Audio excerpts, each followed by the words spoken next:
Bencana bukanlah sesuatu yang dapat dihindari. Begitu pula, bencana bukanlah sesuatu yang dapat ditentukan secara tepat waktu terjadinya. Hal ini menunjukkan bahwa setiap unit atau instansi harus siap dalam menghadapi bencana, baik itu bencana alam, non-alam, ataupun bencana sosial. Mulai dari sisi sumber daya manusia, sarana prasarana, maupun arsip yang tercipta di lingkungannya.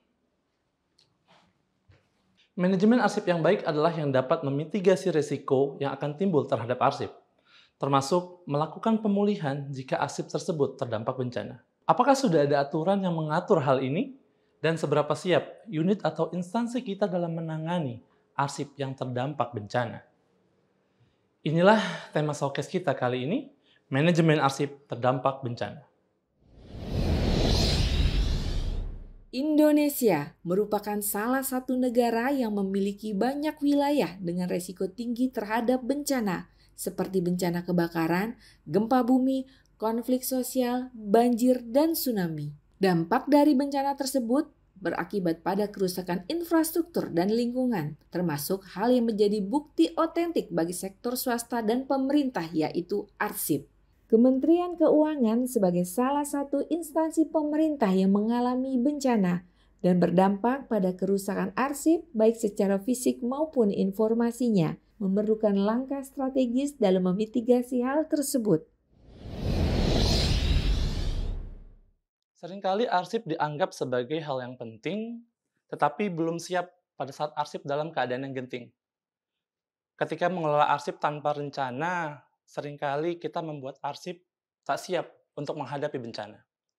Hal ini membuat kita berkaca ketika arsip sang sumber data sudah rusak tak terbaca. Telah hadir 3 orang narasumber ahli pada showcase kita kali ini, yaitu yang pertama, Kepala Biro Organisasi dan Ketatalaksanaan Sekretariat Jenderal Kementerian Keuangan, Ibu Ari Wahyuni. Selamat pagi, Ibu. Pagi, Mas. Apa kabar, Ibu? Sehat. Alhamdulillah sehat. Kemudian juga telah hadir bersama kita Bapak Deputi Bidang Konservasi Arsip, Arsip Nasional Republik Indonesia, Bapak Kandar. Selamat pagi, Pak Kandar. Selamat pagi. Gimana kabar, Pak? Alhamdulillah sehat. Alhamdulillah sehat segar ya, Pak. Alhamdulillah.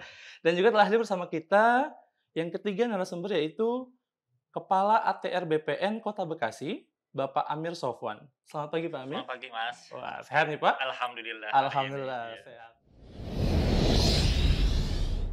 Nah, jadi memang dalam tema showcase kita kali ini, Pak, untuk memulai obrolan kita kali ini, yang ingin mungkin rekan-rekan arsip ingin ketahui, Pak, bagaimana sih sebenarnya pandangan dari arsip nasional dari kacamata Deputi Bidang Konservasi Arsip, Pak, terhadap bencana yang terjadi di Indonesia dan potensinya, Pak, dalam memberikan dampak ke arsip yang dikelola oleh unit dan instansi.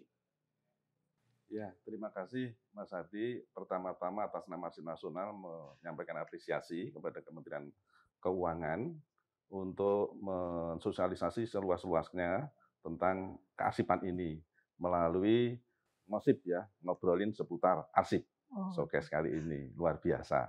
Nah, ini betul Indonesia ini termasuk 35 besar negara di dunia yang berisiko terkena bencana. Macam-macam lah. Apalagi Indonesia ini masuk ke dalam cincin api ya. Jadi dari secara geografis, geologis, vulkanologi, hidrometeorologi dan sebagainya, ini kemungkinan besar itu berisiko tinggi terhadap bencana di Indonesia. Bahkan menurut laporan World Risk Report tahun 2022, Indonesia ini justru masuk 3 besar bencana alam berisiko tinggi setelah India dan Filipina. Wah, ini luar biasa. Nah, bencana itu tidak hanya mengakibatkan korban jiwa, materi, dan sebagainya. Ada satu memori yang luar biasa, yaitu salah satunya adalah arsip. Karena arsip ini sebagai bukti akuntabilitas, rujukan pengambilan kebijakan, memori kolektif bangsa, dan juga sebagai identitas dan jati diri bangsa. Nah, arsip-arsip tersebut sebetulnya tidak hanya rusak karena bencana alam saja, tapi juga bencana yang diakibatkan oleh ya, makhluk hidup, kemudian juga oleh manusia sendiri, kan gitu.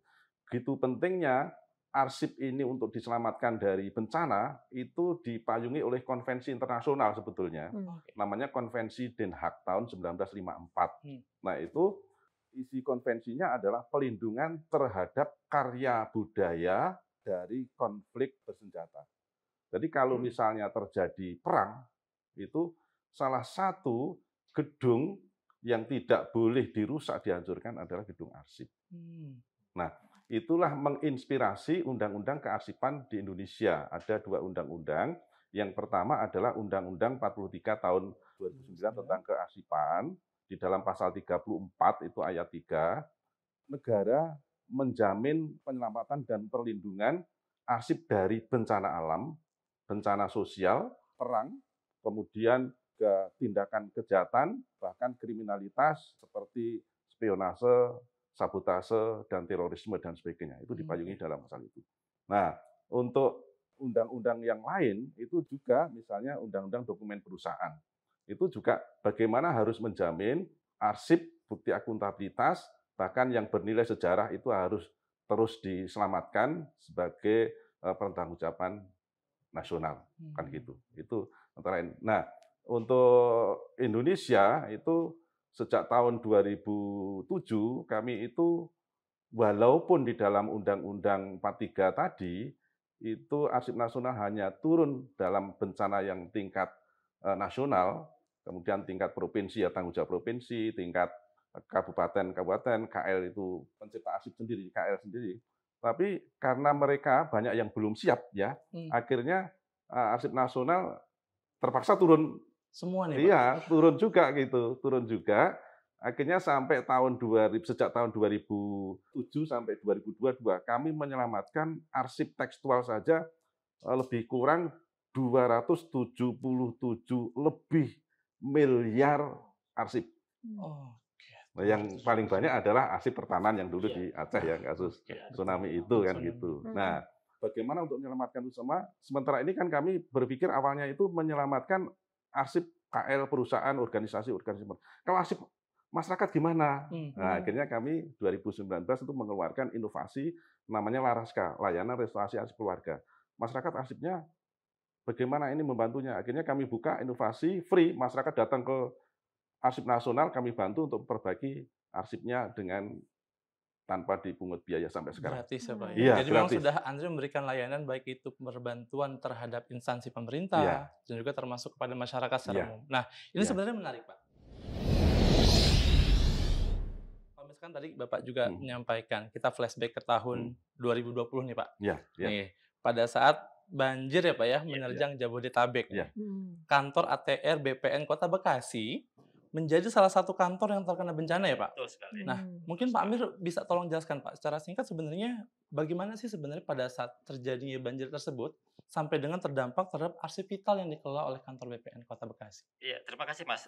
Sebelumnya kami mengucap apresiasi juga kepada Kementerian Keuangan yang sudah mengundangkan Kota Bekasi khususnya sebagai percontohan salah satu kantor terdampak bencana. Jadi kebetulan di tahun 2020 itu pada saat pergantian tahun itu kebetulan memang kantor Kota Bekasi itu berbatasan dengan Kali Bekasi. Dan di pertengahan malam sekitar jam 12 itu jebol.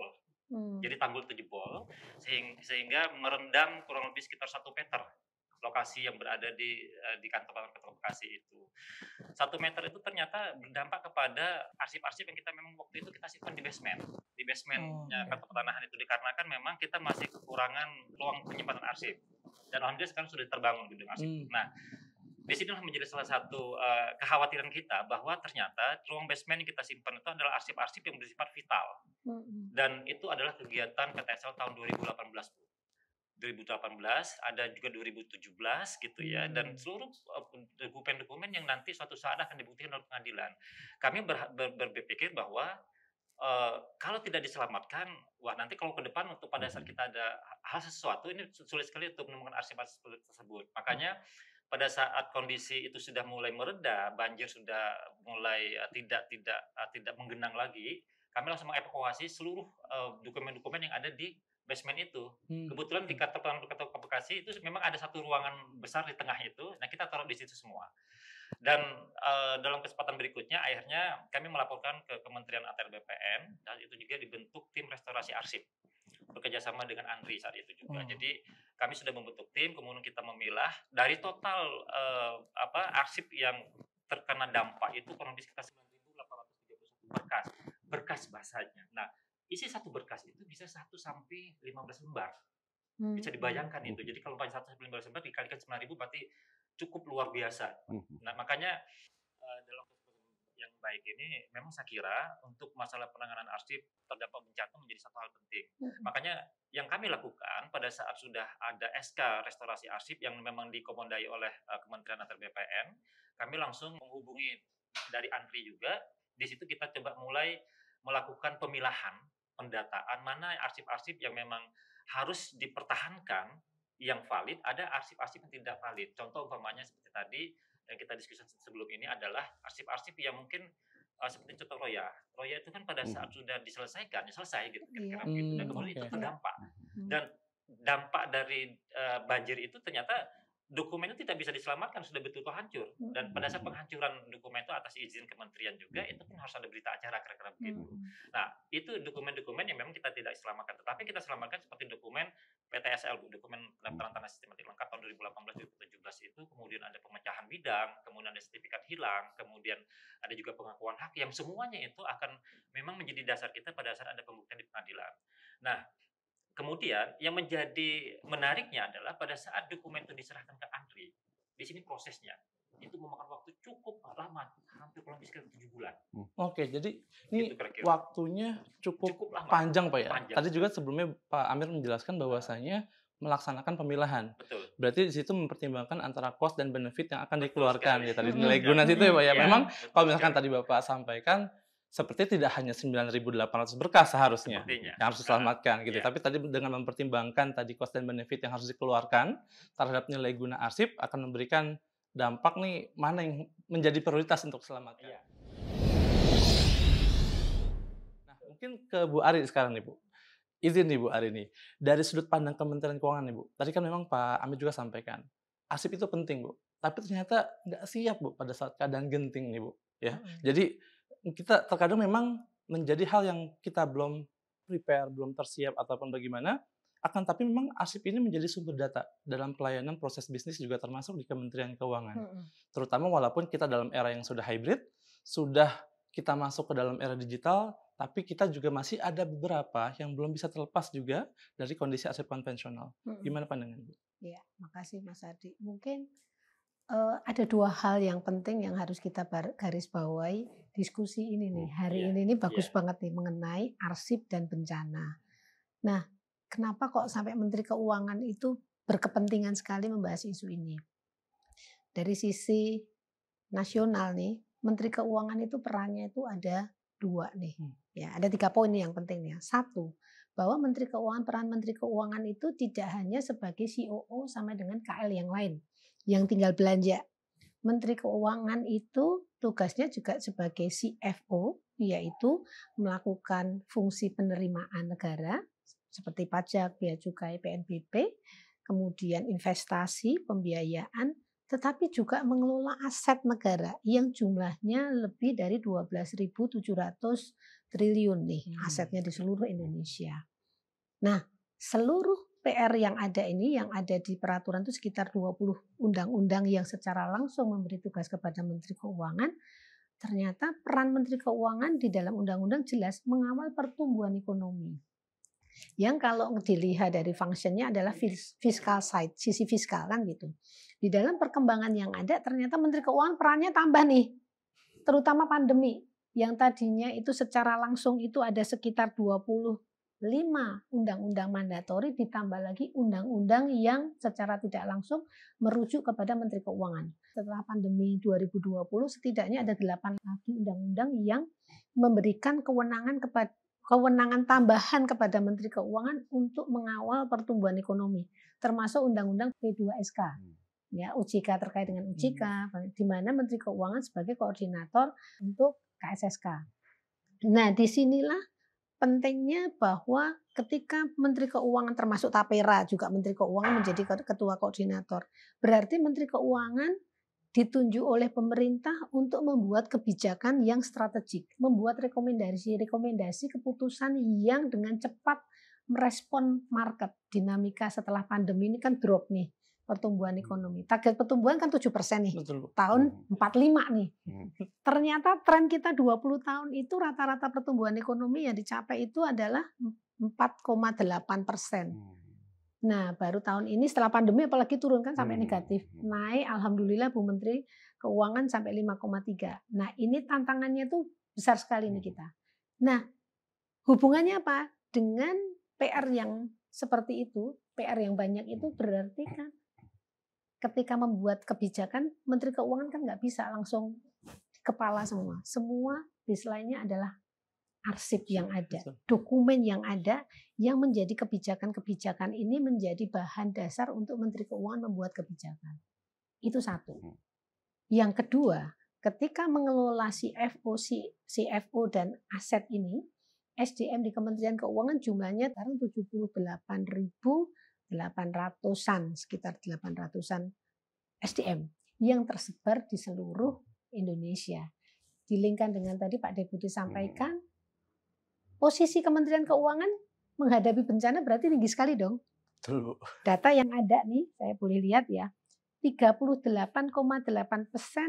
sebaran SDM dan 44,5% kantor Kementerian Keuangan itu terpapar risiko bencana. Faktanya sudah ada. Di mana ada bencana, di situ pasti Kementerian Keuangan ada. SDM-nya pasti ada, kantornya pasti ada, karena kantornya di seluruh wilayah Indonesia, baik pajak, bea cukai, DJKN maupun perbendaharaan negara. Titik-titik yang perbendaharaan itu kalau butuh ada kecelakaan, ada acara, ada segala macam bencana, pasti nyari duit kan? Bagaimana ketika kemudian untuk eksekusi, untuk pelaksanaan anggaran mau narik sekarang kantornya nggak ada. Ini penting sekali, itu satu. Kemudian 2 tahun ini setelah pandemi kita coba lihat trennya bahwa memang jumlah bencana kayaknya menurun ya Pak ya. Trennya nih Pak nih. Kita lihat dari sisi aspek di Kementerian Keuangan dampaknya terhadap jumlahnya nih. Jadi jumlahnya itu menurun 43% ini. Karena dulu bencana yang kita record bencananya dari 5.402 sampai menjadi 3.544. SDM yang terdampak juga memang turun Pak dari tahun 2020 sampai 2021-22 itu 6% nih turunnya. Tapi jumlah kantor yang terdampak naik nih. Meaningnya apa? Makin penting sekali kita mengelola data kita. Data kita meaningnya adalah arsip tadi gitu. Sehingga ini membuat kita perlu hati-hati sekali memanage ketika bencana dan memanage arsip-arsip atau data-data yang ada di Kementerian Keuangan. Termasuk yang rawan lagi adalah kerusuhan. Di Papua udah pasti di situ ada Kementerian Keuangan. Kemudian di Jayapura ya, pembakaran ya waktu itu ya. Terus kemudian Tanjung Balai Karimun yang kasus baru-baru ini Pak. Yang impor baju bekas, ya kan?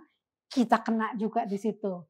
Nah, itu adalah dan itu berdampak kan ada pembakaran segala macam. Itu berdampak kepada bagaimana ketika layanan nggak boleh berhenti. Gitu. Nah, ketika layanan tidak berhenti berarti kita harus melakukan manajemen risiko di situ. Saat ini risiko terutama pandemi 3 tahun kita mengalami pandemi, risiko itu menjadi way of life kita. Bahwa setiap kita bergerak kita harus mempunyai strategi untuk mengawal risiko itu. Sehingga Pak, mungkin yang bisa kami sampaikan, yang terjadi di Kementerian Keuangan terjadi perubahan yang fundamental yang tadinya adalah arsip-arsip secara fisik, konvensional, kita alihkan menjadi arsip yang secara digital. Ya, mungkin di situ dulu atau kita tambahkan lagi nih. Oke, berarti memang tadi dari sisi data yang Ibu sampaikan ya, dari sisi banyaknya bencana menurun, tapi yang terdampak meningkat. Yang terdampak sama kantornya yang terdampak meningkat. Berarti akan terjadi kemungkinan besar juga arsip yang terdampak pun meningkat. Betul Bu ya. Tadi Ibu sampaikan memang arsip menjadi sumber data Bu ya pada saat pimpinan mengambil kebijakan karena itu merupakan sumber data yang paling valid di situ salah satunya. Nah, ini juga kembali nih Pak, pertanyaan izin ke Pak Kandar.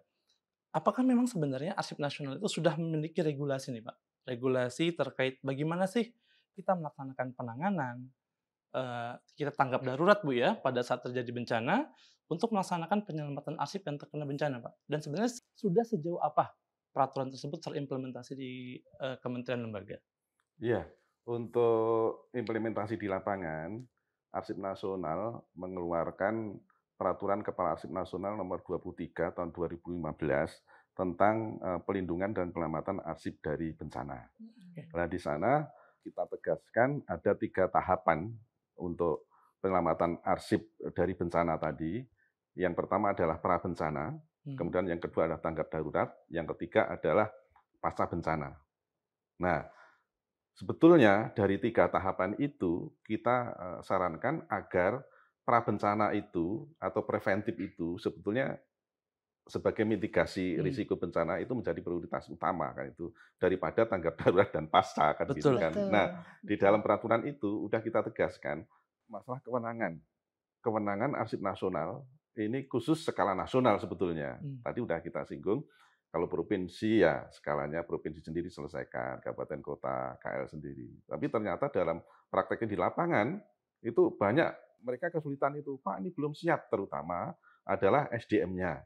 SDM-nya belum siap. Sebenarnya kita juga sudah berusaha sebetulnya memberikan workshop, bintek, baik luring maupun daring. Ternyata perubahan SDM yang terjadi di daerah itu kan mutasi cepat itu jadi persoalan juga. Kemudian yang kedua masalah sarana prasarana yang terbatas. Misalnya tadi Pak Amir cerita dari sekian berkas itu membutuhkan waktu 7 bulan. Kenapa seperti itu? Karena arsip yang terdampak itu harus dimasukkan ke dalam freezer dryer chamber. Itu di Indonesia yang punya itu hanya Arsip Nasional. Satu ya, Pak. Iya, satu-satunya hanya di Arsip Nasional. Yang ngasih Ibu Bahri itu anggarannya akan gitu. Nah, itu semua arsip yang kotor basah tadi masuklah di dalam freezer dulu. Jadi semua kotoran itu rontok hilang semua. Setelah itu dibersihkan masuk ke dalam dryer, dikeringkan. Setelah itu baru nanti kita lihat ada kerusakan ringan, sedang atau berat. Nanti kita tinggal lihat. Nah, dari ketiga kerusakan nanti perlakuannya berbeda-beda seperti itu. Nah, kalau tanggap darurat itu harus ada tim terpadu. Ya, tim terpadu itu misalnya ANRI itu skala nasional harus kerjasama dengan Badan Nasional Penanggulangan Bencana. Gitu. Kemudian juga kalau di daerah Badan Nasional Badan Daerah Penanggulangan Bencana misalnya seperti itu. Terus pencetak arsip yang terkait. Gitu. Nah, untuk memantapkan kerjasama dengan 2 lembaga tersebut, kami ada MOU antara ANRI dengan BNPB. Bahkan kami sering bersama-sama, kami ada namanya Inovasi Laraska, Layanan Restorasi Arsip Keluarga.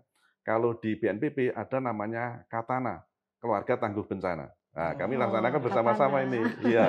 Jadi sesuai dengan arahan Pak Jokowi, kita harus hadir di tengah-tengah masyarakat, apalagi mereka sangat membutuhkan, nggak punya sumber daya yang memadai. Nah, sehingga kami juga di dalam Undang-Undang Kearsipan juga tidak hanya Arsip Nasional itu menjamin perlindungan penyelamatan arsip negara, tapi juga hak-hak keperdataan rakyat harus kita bantu, kan gitu. Nah itu antara lain kami sudah punya regulasi bahkan kerjasama dengan BNPB dan. Jadi memang regulasi sudah terbit nih Pak ya. Ya. Memang tadi Bapak sampaikan pada saat di skup skala level nasional, ANRI memang diberikan kewenangan soal itu. Tapi memang tadi catatannya adalah pada saat turun ke level provinsi ya Pak ya. Ketika masuk dalam bencananya hanya bencana level provinsi, di mana memang tanggung jawab itu diserahkan kepada lembaga kearsipan provinsi, termasuk juga penciptanya nih, ketidaksiapan ini yang sebenarnya menjadi awareness ya Bu ya, yang kekhawatiran mungkin bagi seluruh unit atau instansi dalam menghadapi bencana. Oke, dan mungkin izin Pak Amir, tadi apa yang sudah disampaikan oleh Pak Kandar, Pak Amir juga mungkin bisa sampaikan tadi nih, sebenarnya apa langkah-langkah saja yang sudah dilaksanakan oleh BPN Kota Bekasi pada saat terjadi tanggap darurat bencana nih Pak, yang terdampak terhadap arsip di lingkungan BPN Kota Bekasi? Ya, langkah-langkah yang kita lakukan pada saat terjadi tanggap darurat bencana banjir itu sendiri, awalnya memang pada saat tanggul itu jebol, itu kan jam 12 malam tidak ada siapapun. Kita blank, kemudian kita upayakan untuk membuat karung penahan banjir, sehingga akhirnya menunggu airnya surut. Hanya di situ mulai kita ambil langkah-langkah antisipatif. Kemudian pertama kita harus mengevakuasi yang dari arsip dari basement itu kita letakkan di satu ruangan besar di tengah kantung penahan. Kemudian kita langsung menghubungi pusat. Dikarenakan memang kewenangan untuk apakah ini bisa dimusnahkan atau tidak, itu kan langsung dari koordinasi lebih lanjut. Nah, ternyata memang dari pusat punya perhatian sangat luar biasa bagaimana Kementerian ATR itu begitu cepat tanggap, kemudian membuat tim, kemudian mengatur sedemikian rupa bagaimana cara tata kelolanya dan sebagainya. Makanya di sini menjadi satu hal yang pemikiran kita bersama bahwa pada saat terjadi tanggap bencana itu SOP-nya, SOP untuk penanganan tanggap bencana khusus untuk arsip-arsip yang terkena dampak. Saya kira tidak hanya banjir ya, Bu, Pak ya, Pak Kandar ya. Masalah mungkin tadi Ibu nyampaikan yang terbakar segala macam, kita tidak punya arsip apapun. Makanya dari Kementerian ATR BPN saat ini memang sekarang sudah mulai memikirkan dari tahun 2017 sampai sekarang itu untuk masalah digitalisasi arsip tuh. Karena ada kejadian tahun 96 di Cianjur. Itu kantor pernah terbakar kalau tidak salah. Sekarang kita berupaya untuk mengembalikan itu arsip semua. Itu caranya apa? Kita harus door to door itu untuk mendapatkan dokumen-dokumen itu sendiri, mengukur ulang, kemudian bagaimana siapa penerima dan sebagainya. Dan ini menjadi satu pemikiran sangat luar biasa bagi kementerian untuk dapat memperbaiki arsip ini sendiri. Itu kira-kira yang memang harus kita pikirkan bersama untuk kedepannya. Oke, jadi memang tadi titik kritisnya adalah pada saat terjadi bencana. Dan bencana itu menjadi titik kritis ya Pak ya. Mungkin kembali ke Pak Kandar nih Pak. Tadi karena memang terlambat penyelamatan, dampaknya semakin besar. Cost-nya semakin besar. Nah, mungkin pertanyaan juga akan sering ditanyakan oleh rekan arsip nih Pak, kepada Arsip Nasional. Sebenarnya apakah memang ada perbedaan nih Pak antara penanganan terhadap tadi arsip yang terdampak bencana alam seperti banjir, gitu Pak, gempa bumi, dengan bencana non alam maupun bencana sosial tadi yang juga disampaikan oleh Bu Ari, yang masuk tadi Bapak juga menyebut mengistilahkan ada kategori rusak sedang, rusak berat, ataupun tadi memang dalam kondisi terbakar sampai wujudnya sudah tidak ada lagi sebenarnya Pak. Bagaimana Pak? Ya, sebetulnya secara umum sih untuk SOP-nya Bapak tadi secara umum itu sama. Gitu ya. Nah, kalau ada arsip terkena bencana, itu pertama yang harus dilakukan adalah evakuasi. Gitu. Kemudian setelah evakuasi ada bentuk tim terpadu ini yang terkait. Kemudian tim tadi melakukan pekerjaannya gimana caranya? Misalnya kalau arsip kena air, misalnya gitu, kena lumpur dan sebagainya, itu lebih cepat, lebih bagus, itu dicuci dengan air bersih yang mengalir kan gitu. Setelah itu disemprot alkohol atau etanol 70% untuk mencegah tumbuhnya jamur. Nah, gitu. Nah, setelah itu dikeringkan. Nah, keringkan jangan dijemur di sinar matahari. Itu justru malah rusak arsipnya. Akan jadi kertas gitu kan. Nah, ditempatkan di ruangan saja, kena kipas angin saja. Setelah kering nanti tinggal lihat tadi apakah arsip ini kerusakannya itu ringan. Kalau ringan tuh paling kan hanya lecek-lecek begitu kan ya. Partikel. Nah, itu ada cara yang sederhana, itu disetrika. Jadi setrikanya nggak seperti setrika baju itu. Jadi ada setrika khusus, ada dilapisin apa kan gitu ya. Kain khusus yang halus kan gitu. Nah, ini hanya dihaluskan saja. Kalau terjadi kerusakan sedang, itu robek-robek, berkeping-keping. Nah, itu banyak terjadi satu arsip itu bisa berkeping jadi 20 keping, dari itu harus ditata lagi.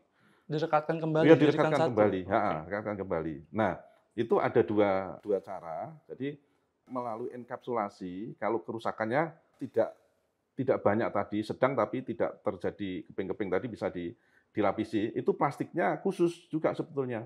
Itu di toko-toko buku udah banyak sebenarnya. Namanya plastik Astralon.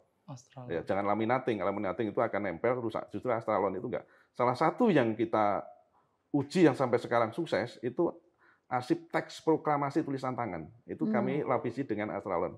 Itu masih bisa dibuka dan sebagainya, kalau ada apa-apa dan sebagainya aman dan sebagainya. Nah, kalau berkeping-keping jadi banyak banget tadi, itu menggunakan laminasi. Jadi menggunakan tisu kertas kusu yang dari Jepang. Itu Bu, itu memang kami kesulitan di Indonesia itu belum ada perusahaan bisa memproduksi itu. Ya, karena mahal ceritanya. Sehingga masih banyak kita beli negara-negara dunia lah, itu masih ke Jepang. Nah, ini kami juga arahan Pak Jokowi bagaimana kita memproduksi bahan-bahan kearsipan apa, termasuk scanner. Kami juga mencoba inovasi, Bu. Inovasi termasuk kertas itu produksi dalam negeri gimana. Nah, scanner kami coba inovasi nanti akan kita kembangkan supaya bisa diproduksi massal lebih murah produksi dalam negeri. Itu sudah ada 2 prototipe. Nah, kemudian bahan kertas. Ini kita kerjasama dengan beberapa perusahaan juga. Nanti bagaimana caranya tidak hanya nanti digunakan di dalam negeri, bisa di se-Asia Tenggara dan sebagainya, itu masih banyak. Nah, syukur-syukur nanti dukungan dari Bu Ari nanti. Itu. Jadi kita matengin kayak gitu ya. Siap. Ya. Betul, Nah, Pak. ya. Ujung-ujungnya D. Iya, Pak. Karena ini nanti kan sebetulnya Betul. kan sharing aja dengan perusahaan sebetulnya sih gampang aja kan Betul, gitu. betul, Itu betul. kerjasama kolaborasi tadi. Nah, kalau arsip ini rusak karena ini kena air ini juga dua macam. Jadi kalau air itu air biasa, air hujan biasa, itu bisa bertahan, itu seminggu itu masih bisa bertahan tuh nggak banyak tumbuh jamur. Tapi kalau airnya itu air laut, itu 2 hari itu udah muncul jamur, sehingga itu harus cepat, harus cepat kan gitu. Nah, restorasinya harus cepat. Nah, kalau arsip yang terkena kebakaran, kalau masih bisa diselamatkan, 2 hari itu sudah muncul jelaga. Seharusnya sebelum 2 hari itu harus segera cepat. Itu. Nah, kalau udah muncul jelaga, udah rusak nggak bisa. Tapi kalau sudah hilang informasinya ya gimana kayak gitu nggak bisa apa-apa ya proses pemusnahan. Kembali berarti pas respon itu jadi titik kritis lagi tadi Pak ya. Iya. Semua perhitungannya ya kita minute by minute gitu ya Bu ya, jam semua itu sudah terukur semua lain sebagainya. Betul. Dan itu pun tadi yang Bapak sampaikan baru kita membicarakan konteksnya arsip konvensional nih Bu Ari. Iya. Kita belum masuk membicarakan lagi bagaimana nanti penyelamatan ketika terjadi bencana untuk arsip yang digital ya Pak ya. Iya. Mungkin beralih ke Bu Ari lagi nih Bu. Dengan adanya nih Bu, manajemen keberlangsungan bisnis di Kementerian Keuangan Bu.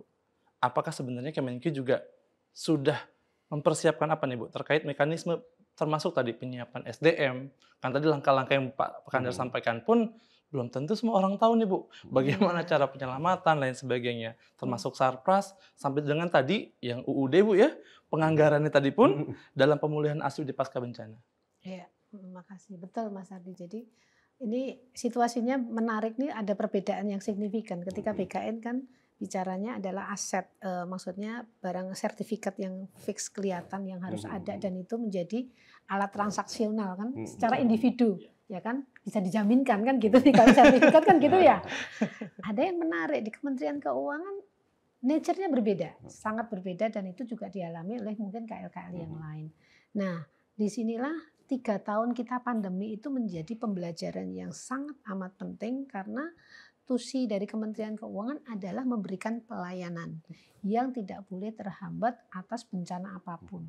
Dan ternyata 3 tahun kemarin itu kita kena bencana yang dampaknya untuk kita ketemu nggak bisa, rapat harus WFH segala macam kan. Terus bagaimana strategi dari Menteri Keuangan untuk mengawal ketika terjadi pandemi, terjadi bencana.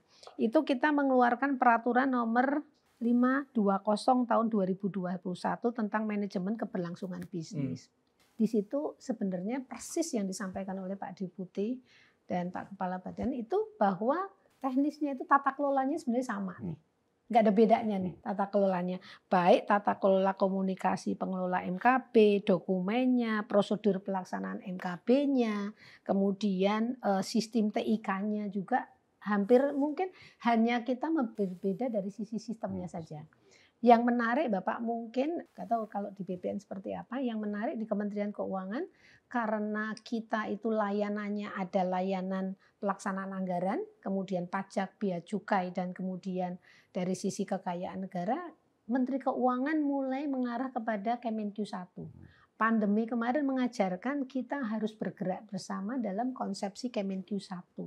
Termasuk Pak, kalau dulu-dulu itu vertikal kita ada 4 ya kita kantornya 4. Nah kita sekarang itu punya sekretariat bersama, ditunjuk tiap wilayah, jumlah kanwilnya ada berapa, 2 provinsinya ada berapa, di situ ada kanwil. Di mana kemudian kita membuat sekretariat bersama. Sehingga finally ketika terjadi bencana, berbagai jenis bencana ini, maka berbagai layer strategi kita lakukan.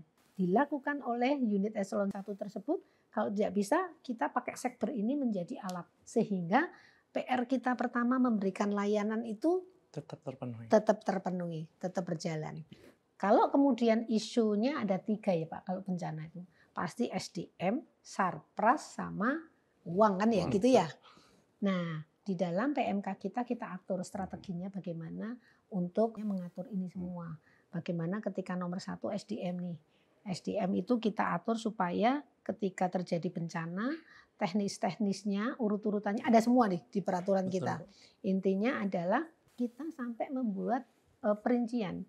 Masing-masing pihak itu, maksudnya perbendaharaan atau pajak itu membuat list, long list. Mana yang dokumen-dokumen yang vital, arsip yang vital yang harus diprioritaskan. Betul. Dengan prioritas itu akhirnya kita nomor satu kan untuk layanan. Layanan nggak boleh berhenti, berarti masing-masing harus men-scrutinize gitu. Kemudian HR-nya, SDM-nya kita gunakan SDM bersama gitu. Nah, kemudian Sarpras mungkin sama dengan yang di mana-mana ya, kita berkoordinasi bersama baik internal namun yang menarik adalah dari sisi anggaran. Nah, anggaran ini yang menarik nih karena ini makanya saya juga harus cerita juga agak karena teman-teman pada mengeluh nih. Kenapa? Karena anggaran itu belum diperkenankan untuk mengajukan usulan anggaran yang bersifat kontingensi. Benar ya Pak ya? Meskipun sebenarnya secara nasional itu ada anggaran bencana. Jadi, tapi bencana kan konsepnya BNPB ya Pak ya. Tetapi kalau dari unit eselon 1 sendiri itu belum diperkenankan. Nah, caranya kita gimana nih? Kita melakukan optimalisasi dari daftar isian pelaksanaan anggaran unit organisasi. Itu sudah dimungkinkan. Jadi begitu kemudian ada terjadi langkahnya, jadi sudah mulai dimasukkan di situ gitu. Itu mungkin Mas Ardi yang bisa kami sampaikan bahwa kita punya step pre bencana, berbagai jenis bencana maupun ketika bencana dilakukan. Tapi ini semua kembali kepada memang SDM ya. Iya, kemampuan kita, leadership, manajemen dari masing-masing pimpinan dari unit bersama yang ada di sana itu penting sekali. Itu pengalaman kita. Jadi memang juga tadi langkah-langkah strategis yang diperlukan kita sudah susun. Insya Allah. Termasuk sudah, tadi dan salah satu memang langkah yang paling bisa dilakukan adalah optimalisasi DIPA Bu ya. Iya.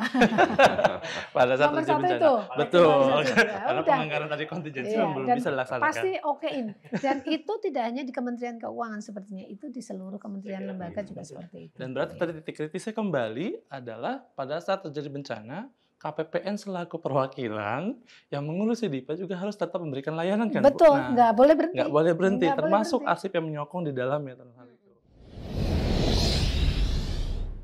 Nah, mungkin ini kembali ke Pak Amir nih Pak. Dari tadi yang sudah Bapak sampaikan, kronologi ceritanya, sebenarnya ada nggak sih Pak hambatan dan tantangan yang dihadapi oleh BPN Kota Bekasi dalam melaksanakan penyelamatan arsip yang terdampak bencana?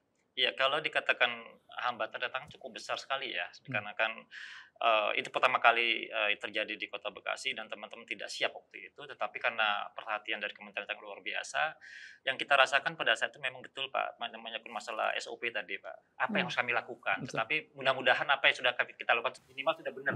Ya kita kan pertama evakuasi, kemudian kita letakkan di lapangan terbuka. Yang kedua menyangkut masalah penganggaran kembali Bu, masalah penganggaran dikarenakan apa? Pada saat kita mau melakukan moving dari kantor pertanahan ke ANRI itu kan bergelombang sekali, banyak dokumen-dokumen yang kita selamatkan dengan baik, kemudian kita butuh kendaraan segala macam, kemudian proses yang melalui mesin dry chamber tadi itu kan memang saya melihat mesinnya juga baru pertama kali pada saat di foto itu, tapi tidak tahu bagaimana kerjanya, dan ternyata proses pemilahan gitu ya, pemilihan itu kan harus menggunakan beberapa personil dari ANRI yang tentunya kan mereka tidak bisa punya izin, tidak ada kopi pada saat bekerja gitu. Artinya ini harus kita siapkan hal seperti itu kira-kira kan, karena kita paham sekali bahwa pada saat teman-teman itu menggunakan alat press dry chamber tadi, kemudian memilah menggunakan dryer Pak ya, tapi bukan gosokan seperti itu, tentunya satu berkas itu kan isinya 1 sampai 12 lembar kira-kira begitu. Ini ada butuh 9.300 sekian. Artinya memang di dalam pelaksanaan selama kurun waktu 7 bulan yang kita rasakan itu memang tingkat kesulitan sangat luar biasa dari segi pembiayaan. Hambatan berikutnya adalah bagaimana supaya pada saat kami menyerahkan ke ANRI 9.381 itu kembali 9.381. Gitu kira-kira. Nah, memilahnya itu supaya tidak ada yang missing, tidak ada yang hilang, atau tidak ada yang rusak sama sekali, yang tidak bisa digunakan. Kita harus betul-betul bagaimana memastikan bahwa dokumen yang kita serahkan itu sama seperti dokumen yang kita terima. Nah, ini yang agak riskan sekali, yang memang betul-betul harus ada kerjasama yang cukup luar biasa dan jangka waktu yang cukup lama itu Pak, ya memang mungkin ada diskresi khusus lah ya, bagaimana supaya ini. Akhirnya kami bersepakat kemarin khusus untuk yang dokumen-dokumen yang sudah selesai, kalau kita tarik. Karena kembali lagi masalah SDM. Kantor Penganan Kota Bekasi itu adalah kantor yang sangat sibuk di Jabodetabek. Sebagian personil untuk mengurus dokumen-dokumen yang rusak, dan sebagian personil harus memberikan layanan yang ada di kantor pengenahan. Jadi pembagi waktu sangat luar biasa. Makanya yang sudah siap Pak kita tarik, kita siap tarik. Makanya itu membutuhkan waktu yang kurun waktu 7 bulan cukup lama. Tapi yang menarik begini, Bu. Tadi Bu Ari menyatakan bahwa sertifikat itu adalah salah satu bagian dari jaminan financial untuk perorangan. Nah, ini sebagai gambaran saja bagaimana pentingnya sertifikat, bagaimana begitu pentingnya arsip. Saya ada data begini, Bu. Sampai dengan 2023 di Kota Bekasi saja untuk BPHTB, nilai BPHTB dari sertifikat sampai 2023 itu mencapai 2,6 triliun. Kota Bekasi. Hanya Kota Bekasi, bagaimana seluruh Indonesia. Nah, kemudian hak tanggungan.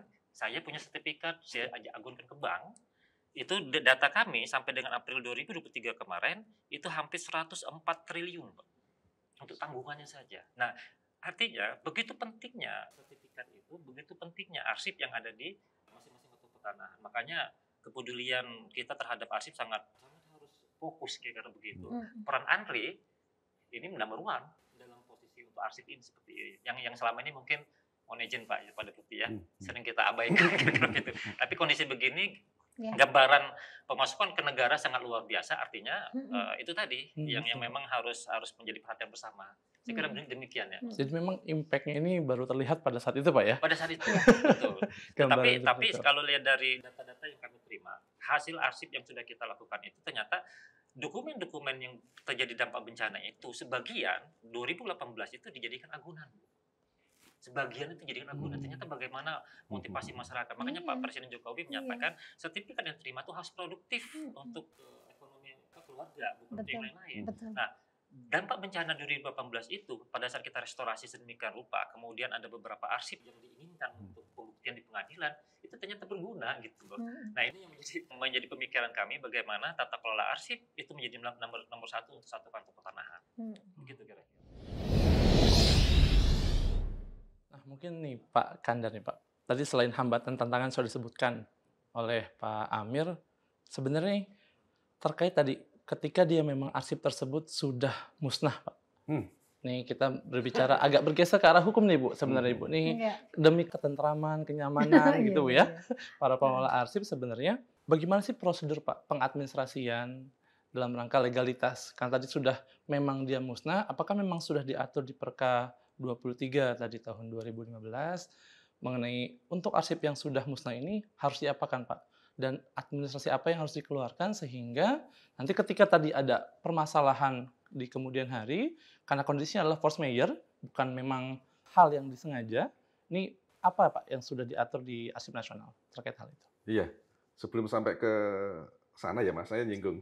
Tadi kan Mas Hadi, arsip ini yang kena bencana tidak hanya konvensional, jadi arsip digital juga bisa termasuk juga kan gitu. Nah, arsip digital ini sendiri ini harus juga dipelihara terus-menerus, karena softwarenya itu terus berubah. Kalau tidak dipelihara, tidak dimonitoring, pasti akan sulitan. Contoh pada saat dulu kita ada komputer, menggunakan tempat penyimpanan disket misalnya. Nah ini orang nggak sadar. Saya di suatu daerah itu melihat arsip udah di-scan, dimasukkan disket. Nah sekarang udah nggak bisa dibuka lagi. Nah, hilang juga akhirnya kan gitu. Nah itu fisiknya udah nggak karuan itu. Betul. Nah apalagi sekarang digital itu kan supaya terus berubah. Itu kalau nggak diupdate terus, itu juga nggak bisa dibuka. Betul. Iya, terjadi korup dan sebagainya macam-macam lah. Nah ini termasuk bencana juga kalau kita tidak melihara dari awal kan gitu. Nah kalau sudah terjadi arsip ini hilang misalnya, hilang karena bencana atau misalnya fisiknya masih ada, tidak bisa terbaca lagi isinya, itu ada peraturan Kepala Andri nomor 25 tahun 2012, yaitu pedoman pemusnahan arsip. Nah, pedoman pemusnahan arsip itu tahapannya gimana? Tahapannya yang pertama bentuk tim penilai.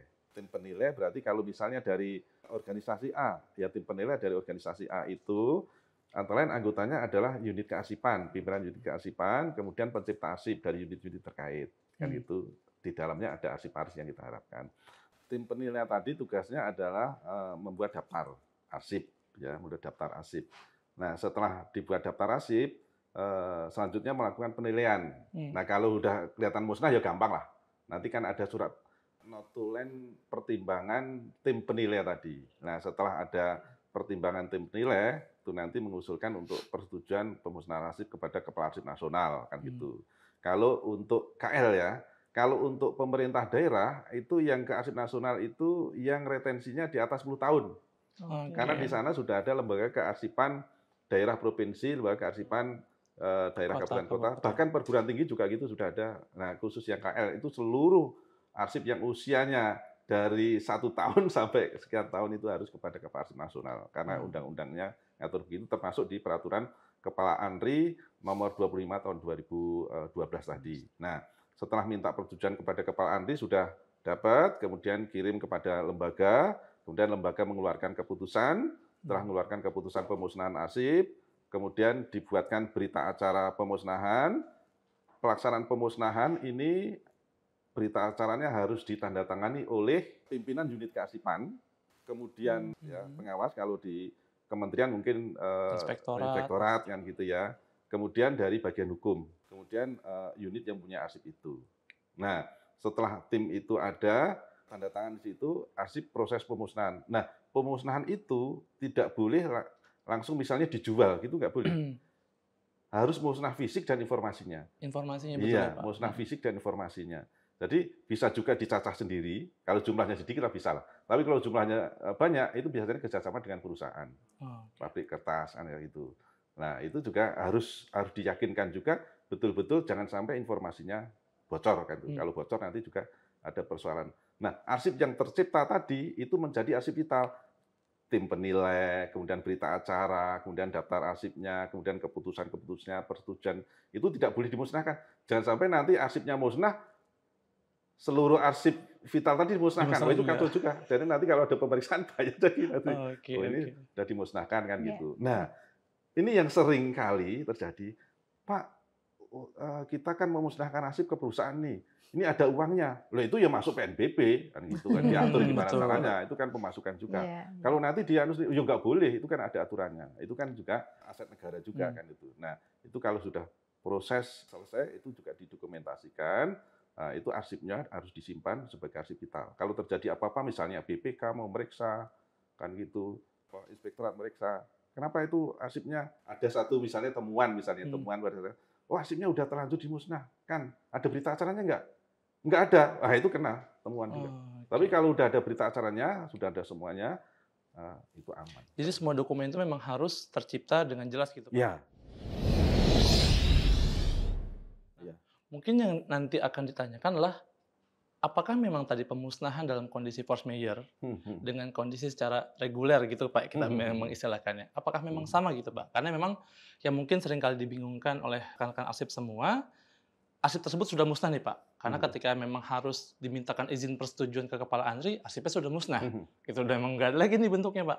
Kemudian ketika dituangkan dalam bentuk keputusan, karena biasanya kan keputusan kalau di Kementerian Keuangan kalimatnya adalah menginstruksikan untuk dilaksanakan pemusnahan, tapi arsipnya sudah musnah nih, kayak misalkan kemarin ya Bu ya, yang kita bencana sosial yang karena dibakar dan sebagainya. Ini memang sama atau memang ternyata ada lex spesialis muncul di Perka terkait Perka 23 tadi Pak? Ya, secara umum sama, hanya saja kalau tadi ada kesengajaan misalnya, ada kesengajaan atau apa, itu biasanya kan ada laporan polisi. Iya. Nah, itu juga ada berita acara dari kepolisian juga pada saat misalnya dulu ada satu instansi yang habis terbakar, kami terjun ke sana kan gitu. Pada saat itu gimana arsip-arsipnya? Ya udah, jadi ada dokumentasi, ada laporan polisi, ada berita acaranya. Nah setelah itu diproses seperti yang pada umumnya. Kan gitu. Kembali ke Perka 25 tadi. Oke, siap. Wah, ini banyak sekali ilmu dan langkah strategis rekan arsip yang sudah kita dapatkan dalam obrolan kita kali ini. Dan mungkin terakhir, izin Bapak Ibu sekalian, saya minta izin untuk menyampaikan closing statement kepada rekan arsip sekalian terkait masalah tema kita kali ini, manajemen arsip terdampak bencana. Mungkin bisa dari Ibu Ari, silakan. Oke. Risiko saat ini adalah menjadi way of life-nya seluruh masyarakat di Indonesia. Arsip tentunya harus bisa mengantisipasi dengan lebih profesional lagi, dan manajemen bisnis keberlangsungan akan menjadi tools yang akan menjadi pedoman bagi masyarakat, terutama pegawai Kementerian Keuangan. Itu mungkin. Oke, siap. Terima kasih Bu Ari dan Pak Kandar, silakan Pak closing statement-nya. Karena kita tidak lepas dari wilayah yang terdampak bencana, terutama arsip kan terjadi bencana, tidak hanya bencana alam tapi juga bencana ulah manusia, kemudian bencana kepedulian kita. Nah, kita yang menjadi prioritas adalah langkah preventif daripada kuratifnya. Nah, preventif yang harus dilakukan dan yang dikembangkan Arsip Nasional itu menyarankan kepada seluruh lembaga negara, organisasi sosial, kemasyarakatan, dan keluarga juga, itu ada 3 yang harus dikembangkan. 1, tertib arsip, di mana saja. Nah, ini berarti kepedulian dari awal itu preventif. Tertib arsip, mudah ditemukan, kalau terjadi apa-apa, segera diamankan. Yang kedua adalah meregistrasi memori kolektif bangsa seluruh Indonesia. Karena arsip itu masih ceceran di mana-mana. Kalau arsip tadi rusak, suhu kelembapannya yang tidak terjamin juga rusak. Ini harus diregistrasi sebagai memori kolektif bangsa. Itu kita simpan juga memorinya di jaringan informasi kearsipan nasional. Yang ketiga adalah transformasi digital. Kalau arsip tadi konvensional, yang analog tadi sudah ditransformasi ke digital, itu bisa aman, backup di mana saja, terjadi bencana kita tetap aman. Untuk kemaslahatan kita bersama. Siap. Terima kasih Pak Kandar. Dan terakhir mungkin closing statement dari Pak Amir. Iya. Jangan pernah remehkan arsip. Ya, tanggap darurat menjadi penting bagi kita, mitigasi bencana menjadi penting bagi kita, bagaimana SOP yang harus kita jalankan. Artinya, komunikasi antara lembaga, baik dari lembaga operasional seperti Kantor Pertanahan dengan Arsip Nasional, itu menjadi penting dalam hal untuk mitigasi pengelolaan arsip ke depan. Jadi artinya, arsip menjadi penting dalam kehidupan berbangsa kita. Saya kira demikian ya. Oke, siap. Terima kasih untuk para narasumber yang sudah hadir dalam obrolan kita kali ini.